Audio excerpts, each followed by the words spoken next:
Honest is a strong word, and we all need honesty when it comes to plumbing and HVAC needs. Somebody who will take care of the repairs efficiently and with quality. Honest Plumbing and Air is who I trust, and they take pride in that word. Honest Plumbing and Air, where a handshake still means something.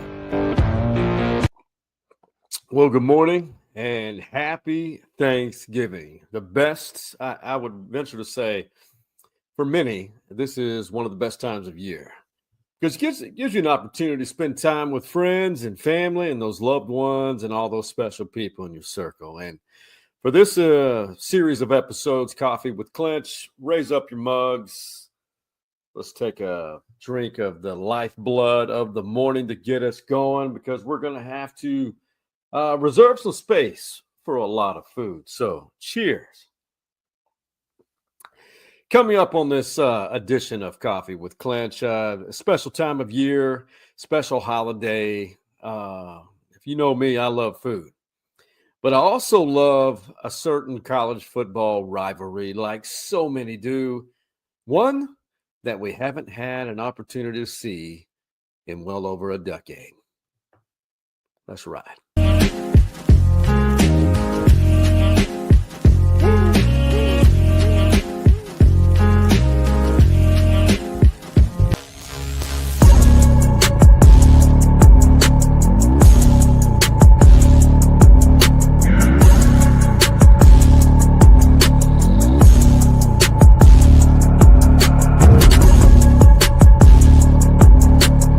All right, Thanksgiving weekend. A few things are synonymous with Thanksgiving weekend in my world and millions of others, and probably yours as well.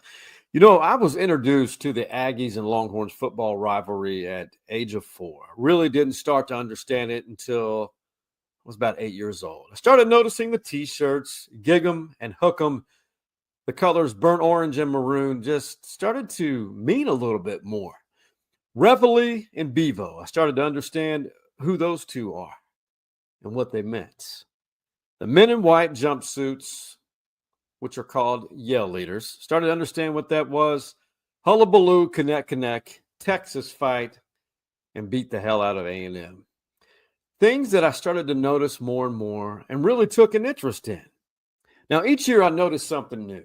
The midnight yell practice at Kyle Field for the Aggies. Started to understand what that meant. And midnight yell practice on the steps of the state capitol when the games were here in Austin. The wrecking crew defense, starting to understand what that tradition was for Texas A&M. Eric Metcalf for Texas.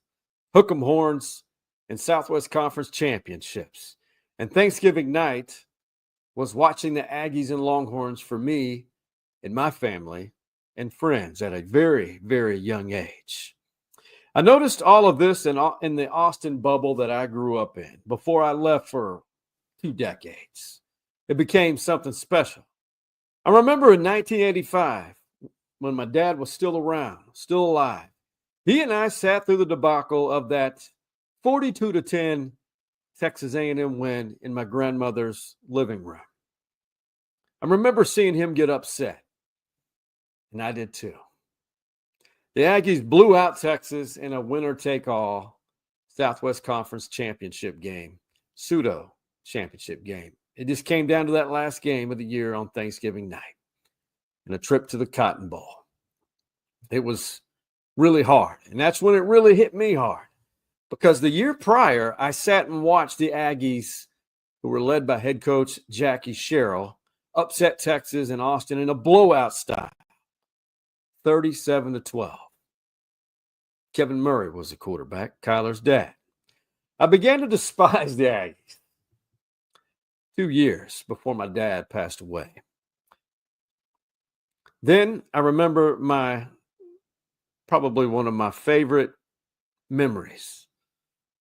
The year 1986, Thanksgiving night, Mama C took me and my sister to my first ever Texas A&M Texas game Thanksgiving night at Texas Memorial Stadium. We sat 4 rows from the top on the west side upper deck. Spitting rain. Texas lost again, 16-3. The Aggies won the SWC and returned to the Cotton Bowl again. It was UT's first losing season at 5-6, their first losing season since 1957, I believe. A few days later, Fred Akers was fired. I knew what that game meant. It all started coming back to me and understanding what that meant. The next year, 1987, the SWC title was on the line again in College Station. Eric Metcalf and the UT defense kept that game close. Bucky Richardson, the Aggies quarterback, broke my heart. The Aggies extended that win streak over Texas to 6 games after beating Texas at Kyle Field 2 years later in 1989. That was my first Aggies Longhorns game at Kyle Field in College Station. Freshman Winford Tubbs for Texas broke off a 74-yard run as a running back before he switched over to linebacker. Gave us all hope as UT fans, but the Aggies pulled off another win. Then in 1990, the very next year, a dream season for Texas.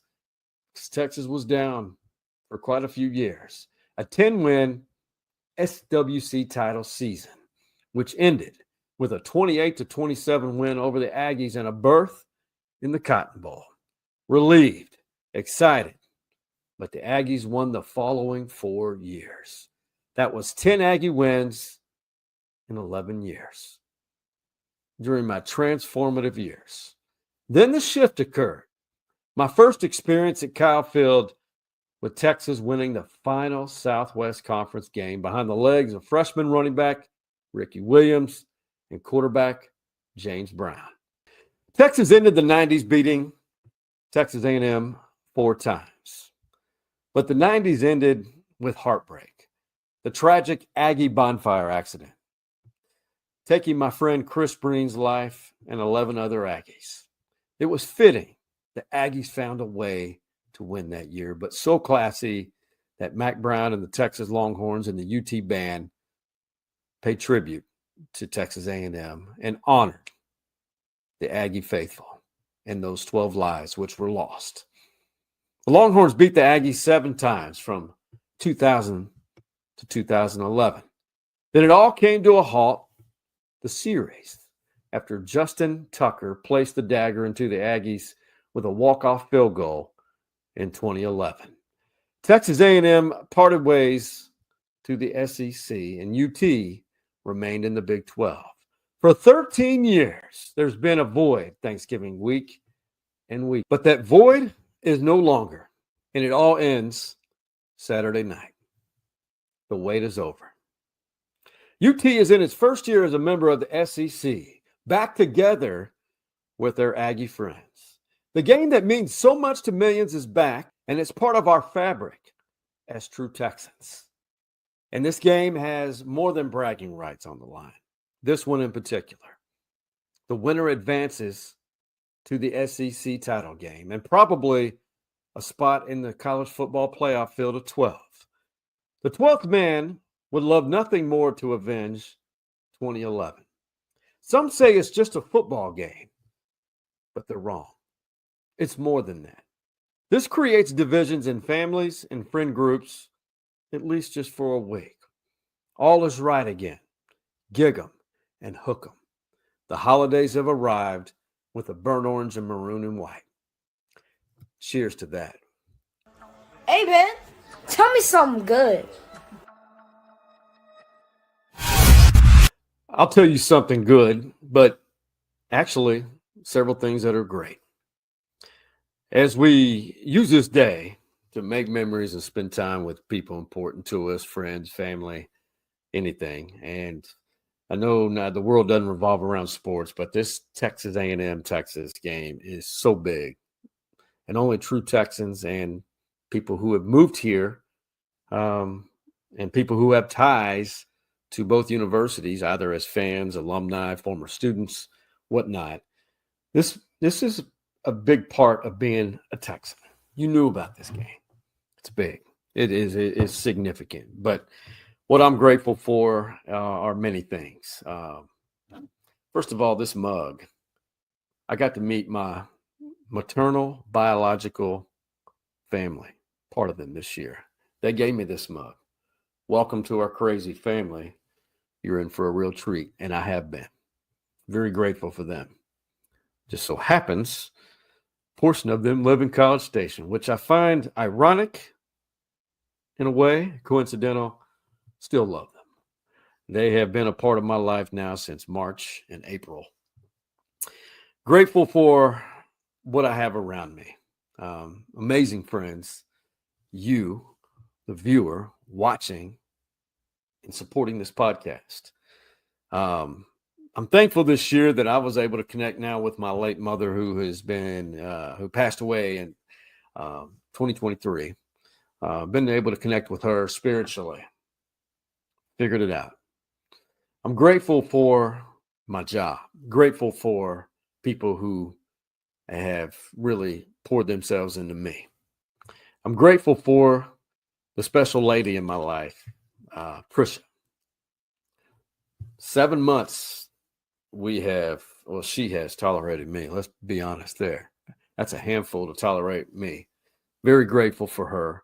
I'm very grateful for opportunities and very grateful for good, dark, hot coffee, and grateful for lessons learned this year.